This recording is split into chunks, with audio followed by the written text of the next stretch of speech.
Na manhã de hoje, dia que nós estamos gravando esse episódio, o Donald Trump fez o seu juramento em que ele promete cuidar dos Estados Unidos de acordo com a Constituição. Nada mal para um político que a esquerda americana jurava que não tinha chance de voltar para a Casa Branca, né?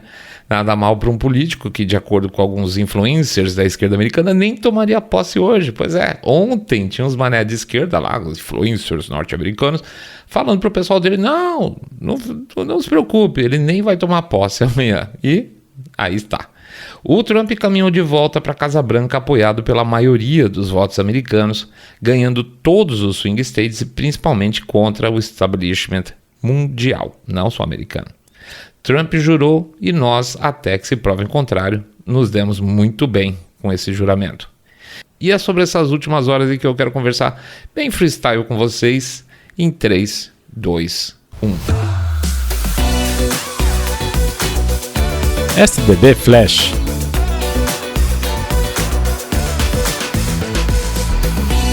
Muito bem, e muito bem mesmo, porque o Trump é o novo presidente dos Estados Unidos, é o famoso 47. Olhando agora com tanta gente festejando, dá quase para esquecer que o caminho foi complicadíssimo para a gente chegar nesse dia, né? Como uma eleição começou, né? Na verdade, como uma eleição que foi tirada das mãos dele em 2020 e chega agora em 2025 com ele subindo a rampa, como a gente diria aqui no Brasil. E eu vou falar uma coisa estranha para vocês. A gente estava conversando hoje aqui. Sabe que foi uma boa o Trump não ter levado em 2020, por incrível que pareça? Parece a história das uvas verdes, né? Ganhou, mas estou nem aí e tal, aquela coisa toda, mas não é não. Juro que não é uvas verdes. Pensa o seguinte, se o Trump tivesse ganhado aquelas eleições, ele ainda estaria aí entremeado com o pior do Deep State americano e sem a população saber o que significava. Precisou do Biden entrar para ficar tudo muito claro, como é que funciona o esquema, qual o papel da burocracia americana, que inclusive foi ela que governou o país nos últimos 4 anos. E o Trump teria o Mike Pence como vice, senhores. O Mike Pence é aquele que deixou ele na mão no 6 de janeiro, que acusou ele de golpista e que mais tarde, numa entrevista, falou lá para o Tucker Carlson de que ele não se importava com o que os americanos pensavam, né? Que beleza de presidente eles iam ter. Então, se o Trump fosse o 46, o Pence seria o candidato natural para ser 47 e 48. E nós teríamos aí, a partir desse momento, a vitória política do Deep State, com tudo que há de mais sujo e subreptício como norma nos Estados Unidos. Imagina pra gente aqui. Portanto, apesar da raiva que dá, talvez a gente tenha escapado de uma boa por ele não ter sido reeleito naquela época. Quem sabe? E eu acho, às vezes, que Deus escreve certo por linhas tortas, tá? O novo mandato do Trump vem embalado por uma população completamente exausta de tudo que aconteceu nos Estados Unidos nos últimos anos. Uma política econômica devastadora, um golpe depois do outro no que se refere à indústria de energia americana, que fez com que os americanos nos últimos anos sofressem quase tanto quanto os europeus para movimentar seus carros, para aquecer suas casas. Eles pegam muito nessa questão de energia, em todo o mundo. Inflação na casa dos 2 dígitos no supermercado. Uma política externa horripilante, com derrotas emblemáticas, como foi no caso do Afeganistão, que eles saíram com o rabo no meio das pernas, deixaram bilhões de dólares em armamentos para o inimigo, trazendo aí um desconforto para uma grande camada da população, do contribuinte exausto, por exemplo, também de mandar seu dinheiro para a Ucrânia, para ver a Rússia no final continuar avançando sobre o território deles. Ou seja, ainda que se considere o envio a essa altura de mais de 100 bilhões de dólares para aquele país, a relação custo-benefício foi claramente negativa, seja por mau uso dos recursos enviados, seja porque a OTAN não cumpriu seu papel sob o regime do Biden. Além disso, e sem jamais poder esquecer, vendo o país deles, americanos, invadidos por imigrantes ilegais que estão abarrotando o sistema de saúde deles, sem contar os custos disso tudo, né, de manutenção desses milhões e milhões de ilegais passeando de avião por aí afora com cheque coberto pelo tio Sam, dependendo da etapa da entrada que eles tiverem direito a cartões, ou da cidade também, cartões de débito, passagens de ônibus para lá e para cá, hospedagem em hotel e até mesmo, dependendo do lugar e dependendo da situação, eles estão dando celular para os caras. Então, imagine o custo dessa história. Não podemos esquecer que esse foi realmente um dos pontos principais da derrota de Biden. Tudo errado. Se o Trump, com a rejeição que ele tem, que é uma rejeição muito alta, tá, gente? Ele continua tendo uma rejeição muito alta, não por ser republicano, mas por ser o Trump, para uma parte significativa da população, inclusive dos independentes. Ele ganhou ainda assim no voto popular. Isso significa que é alguma coisa muito importante que só a elite americana e a imprensa, que lá, como a nossa, serve de porta-voz aí para essa elite progressista, não consegue ver. Ou melhor, eles conseguem ver sim, mas eles fingem que eles não veem.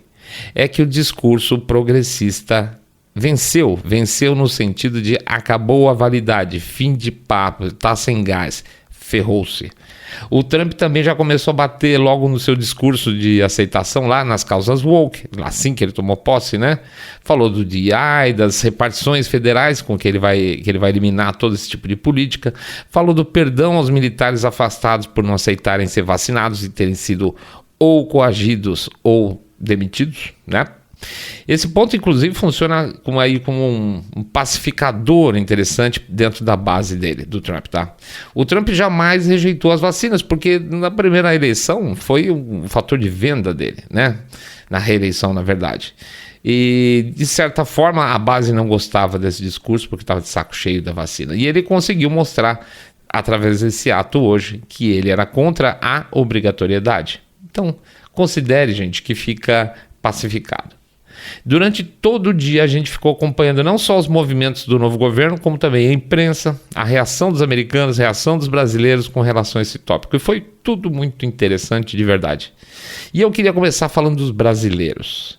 É claro que quando a gente está no X, né, no X, a gente vai ver mais das reações daqueles que pensam de maneira parecida com a gente. Faz parte do algoritmo fazer isso. As reações são mais parecidas, inclusive porque nossos posts são colocados e vistos primariamente pelos nossos seguidores de perfil. Mas como teve algumas postagens aí que viralizaram muito rápido, elas acabaram pegando gente de fora da nossa bolha, e isso é muito interessante. O mais interessante, na verdade eu diria que é assustador, é ver que tem gente que fica pistola com o perfil do Sai da Bolha por passar esse tipo de informação sobre a posse, sobre Trump. Tá? Gente de direita inclusive, porque são pessoas que foram impactadas pelo retweet dos nossos posts. Então o cara fica bravo com a gente. Esse tipo de coisa não me interessa, foda-se, desculpe o francês. Isso não muda nada na nossa vida. Tem comentário desse tipo direto, tá? E eu acho realmente muito impressionante a pessoa falar isso. Eu corrijo. Não. Eu não acho surpreendente um sujeito que vive alheio ao mundo falar isso. Ele não tem noção de como as coisas são em geral. Mas o problema é que são perfis que a gente acaba olhando, né? Eles seguem até bem de perto a política brasileira. E falam, meu Deus, mas o cara não consegue ver correlação? Então tem duas leituras possíveis aí. A primeira é que o cara segue a política brasileira, mas de verdade ele não entende nada, tá? Bulhufas, ele não sabe o que está acontecendo, por que está acontecendo. Ele está de um lado na política nacional que é mais parecido com o que ele acredita, mas ele não entende, ele realmente não entende nada. E tem um outro público que reage tanto na esquerda como na direita brasileira, que é fruto de uma cultura colocada na cabeça dessas pessoas durante muito tempo, que é o anti-americanismo. O cara fala Estados Unidos e o outro já se arrepia. De repente o cara vota no Bolsonaro, mas ele torce a cara quando fala de Estados Unidos. E olha, eu não estou falando aqui de nacionalismo de direita não, tá? Eu estou falando de lavagem cerebral de décadas que os Estados Unidos seriam os nossos grandes inimigos, vamos ter raiva deles. É isso, tá? E tem sim também o nacionalista que não entende bem o que é ser nacionalista, né? O Trump é nacionalista, aliás, eles chamam de populista, nacionalista, mas isso não quer dizer que, como é que eu posso dizer, mesmo dando-se muita importância para o nosso país, sendo nacionalista a pessoa, que é natural, Isso não dá para entender que o Brasil é um país que fica flutuando pelo espaço sem correlações com outras nações. Então, assim, não é porque eu amo, que eu gosto, porque eu sou nacionalista, eu sou verde e amarelo, que eu não tenho que olhar para fora para saber quem são os nossos amigos, quem são nossos inimigos. Eu acho muito estranho esse tipo de coisa. E assim também, evidentemente, apareceram aí comentários da esquerda, que é coisa raríssima aparecer no nosso perfil, mas apareceu. Nesse caso, geralmente era para pegar no pé do Bolsonaro. O pessoal tem uma fixação, né? Por exemplo, o cara que leu matéria de que a Michelle foi barrada na entrada da posse do Trump. E eu acho tão engraçado isso. Os caras acham que esse tipo de evento, um evento dessa magnitude, um evento onde estão presentes as figuras mais poderosas do mundo e que tem dezenas de CEOs das maiores empresas americanas estão lá presentes, que a Michelle Bolsonaro vai chegar lá com uma Coca-Cola família gelada e o Eduardo Bolsonaro com centro de coxinha e vai tentar dar uma de migué para ver se participa. E o povo acha que tem uma turma que acha que assim, putz, eles tentaram lá entrar e não conseguiram, putz, grilo, hein, que vexame. O cara leva isso a sério. Meu Deus, com todo o respeito, esse povo é muito anta, né? Um evento desse é tudo milimetricamente acertado com antecedência. Foram levantados 170 milhões de dólares para essa posse, né? Todo mundo sabe quem vai estar onde. E, além de tudo, são vários eventos para acomodar as diferentes, digamos assim, castas sociais. São objetivos distintos, diferentes eventos, bailes, jantares, discursos de posse, juramentos, são vários eventos. O Trump não desceu, por exemplo, o sarrafo na administração Biden no seu discurso inicial, porque era um evento de Estado, mas ele desceu o sarrafo 30 minutos no discurso seguinte, porque aí era um evento político, tá? Existe uma diferença de um evento de Estado e um evento político, e o cara cumpre isso. Tá? Ele é presidente de todos e mais num determinado momento, quando está falando politicamente, ele vai falar mal do adversário dele. Certo? São duas coisas distintas. Depois tem um evento diplomático, depois tem um evento mais social, cada coisa no seu quadrado. E os caras falam do tipo, que nem a besta falou lá, eu procurei a Michelle e o Bolsonaro na posse e não achei, kkk, não deixaram entrar. Sério, tem gente que pensa assim. E o problema é o seguinte, que é triste ver pessoas tão vidradas aí, não sei se são nos seus ídolos, no caso Lula, ou no esquerdismo como ideologia, mas e essas verdades tão rasteirinhas deles, eles não têm vergonha de dividir na internet, assim, publicamente na rede social, não tem vergonha porque eles não sabem o que eles estão falando, tá? E ainda assim, graças a Deus, do nosso lado, pelo menos a gente não quer que esses tuiuius sejam calados, né? Cada um tem direito de falar a bobagem que quiser. Enfim, pelo lado americano também estava me divertindo muito, e nem tanto só com a opinião da imprensa sobre a posse em si, tá? Claro, teve idiotas como o comentarista aí do Van Jones lá da CNN, que disse que estava se sentindo mal, que estava acabado, que estava deprimido, mas todo mundo sabe, isso é papel, isso é atuação, todo mundo já sabe que ele é pago para falar esse tipo de coisa. Só que eles acham que o público não percebeu, quer dizer, bobear, eles sabem que o público percebeu isso também, mas azar, né? Porque enquanto o Pix continuar caindo para eles falarem isso, eles vão falar isso se humilhando publicamente, de maneira remunerada, e tá tudo valendo. É como se fosse um cara que é pago para tomar soco na cara, e o cara não tem nada, né? Paciência, eu vou ficar com o olho roxo, mas tá bom, né? Tá ganhando bem pra isso. Mas eu acho que o que pegou mais na grande imprensa hoje foram os perdões de Biden. Cara, tava um desconforto generalizado na imprensa. Até o Chuck Schumer, né, que é o líder lá democrata, sendo entrevistado, que aliás foi um dos perdoados pelo Biden, onde teve que concordar que quando você dá um perdão prévio para alguém, isso aponta para que essa pessoa seja culpada ou, no mínimo, suspeita de um crime, certo? Se você está perdoando, é que deve ter um crime por aí, né? Se o Biden falasse para mim, e aí, você quer um perdão prévio? Eu ia falar, não, eu não fiz nada errado. Até que se prove o contrário também, eu também não tenho nenhuma vontade de cometer crimes no futuro. Então, obrigado, eu passo, eu não quero. Mas essa turma aceitou e o Biden deu. né? Mas assim, a imprensa não teve como disfarçar muito, não teve que muito sair como pela tangente nessa história, e o que mais se viu foi jornalista falando por aí, meio estranho isso, meio extravagante isso, né? Será que isso é constitucional? Muita gente da imprensa tradicional, que passou 4 anos babando o Biden, falando esse tipo de coisa. E nessa leva final, o Biden, que também já tinha perdoado preventivamente o filho dele, Hunter, antes, que ficou um vexame já, agora, hoje, ele perdoou o resto da família, o que comprova que a família Biden é um grupo mafioso que vem lutando contra os interesses americanos faz décadas, inclusive lucrando junto ao governo chinês. Tá, basicamente, se não provou a causa completa, já sabemos que tem mato nesse coelho. Mato nesse coelho? Não, tem coelho nesse mato, pois é. E o Biden também perdoou o painel de investigação da turma toda que fez investigação de 6 de janeiro, aquela bobagem toda, e que forçosamente criou, a partir dessas falsas investigações, criou condições para o primeiro grupo de prisioneiros políticos da história americana, que, por sinal, o Trump já emitiu perdão para todos, para grande maior parte deles, pelo menos nos primeiros atos dele, tá? Tem um monte de gente saindo da cadeia agora, conforme eu tô falando, ainda bem. E aí entra o Chuck Schumer também, que eu mencionei, entre outros vagabundos democratas que o Biden perdoou. Tá, então o Biden manteve na cadeia a turma de 6 de janeiro, Trump liberou. Mas o mais assustador talvez foi o perdão antecipado de 2 figuras nauseantes aí da atual administração, o general Milley e o Dr. Anthony Fauci. Os dois vieram da administração Trump, não podemos esquecer isso. O Milley e o Fauci fizeram parte da administração Trump e passaram por toda a administração Biden. Contra o Fauci, todo mundo sabe muito bem o papel dele de ter financiado os estudos proibidos por lei nos Estados Unidos, que geraram na China o vírus da Covid. Literalmente um genocida, né?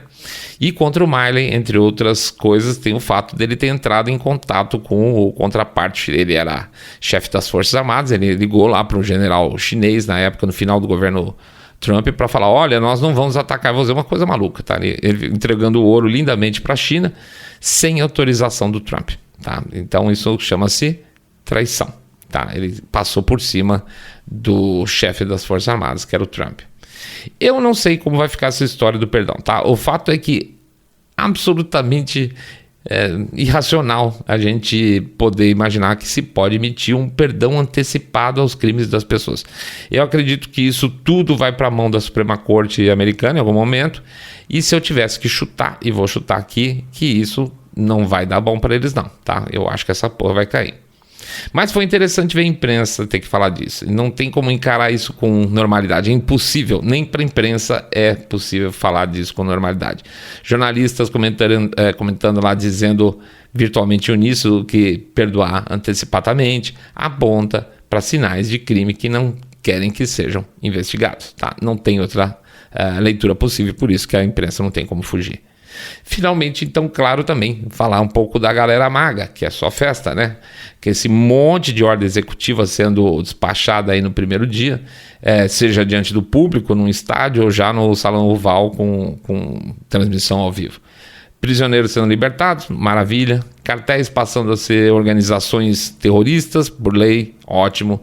Mais de 80 atos do Biden que destruíram a economia e a reputação americana sendo vaporizados aí pela canetada do Trump, muito bom.